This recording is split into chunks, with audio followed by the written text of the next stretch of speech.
Hello दोस्तों, गीता का एक श्लोक है कर्मणावाधिकारस्ते माँ फलेषु कदाचन, यानी कि आप कर्म कीजिए, फल की चिंता मत कीजिए, फल भगवान खुद देगा। ये बात भगवान श्री कृष्ण ने अर्जुन को बताई थी।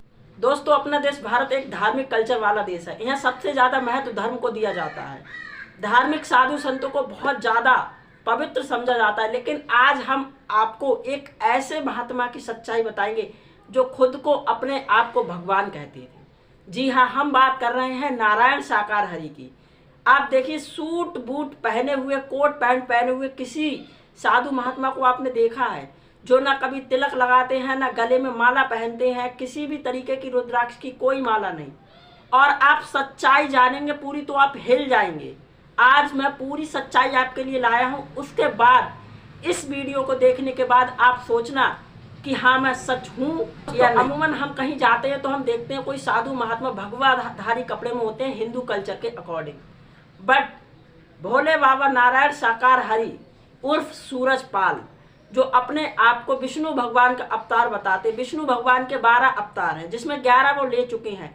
आखिरी अवतार भगवान कल्कि का अवतार होगा जो जब वो लेंगे और उसके बाद इस सृष्टि का अंत हो जाएगा। लेकिन नारायण साकार हरि भोले बाबा अपने आप को कल्कि का अवतार बताते थे, भगवान विष्णु बताते थे। वह कहते हैं कि आप किसी धर्म में मत जाइए, ना राम की पूजा कीजिए, ना कृष्ण की पूजा कीजिए, ना किसी माता रानी की पूजा कीजिए। अपने आप को भगवान बताते हैं कि मैं ही परमात्मा हूँ, सिर्फ मेरी पूजा कीजिए, बाकी सब मोह माया। तस्वीर को देखिए, कोट पैंट पहने हुए हैं बाबा जी, चश्मा लगाए हुए हैं, ब्लैक ब्रांडेड चश्मा।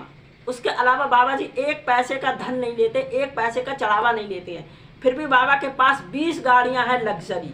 उसके अलावा अगर भोले बाबा एक भी रुपया नहीं लेते हैं तो उनके पूरे इंडिया में 24 आश्रम कहाँ से आए जिनमें करोड़ों की संपत्ति है। यानी कि बाबा अगर किसी से पैसा नहीं लेते हैं तो वो संपत्ति आई फिर कहाँ से। उसके अलावा देखिए, आप किसी भी धार्मिक प्लेस पे जाते हैं तो जूते चप्पल उतार के जाते हैं, चाहे मंदिर में जाएं या मस्जिद में जाएं। लेकिन नारायण साकार हरि का सत्संग, जहां नारायण साकार हरि खुद अपने प्रवचन जूता पहन के देते हैं, ऐसा मैंने कहीं नहीं देखा है। रिसेंटली सबको पता ही है कि हाथरस में हादसा हुआ जिसमें 123 लोगों की जान चली गई। अगर भोले बाबा में वाकई सच्चाई है तो उन्होंने बचाया क्यों नहीं? हाँ, उन्होंने अपना जो स्टेटमेंट दिया उसमें कहा कि जिसकी आ गई है उसे हम नहीं बचा सकते, पर ये पावर भगवान के हाथ में तो होती है।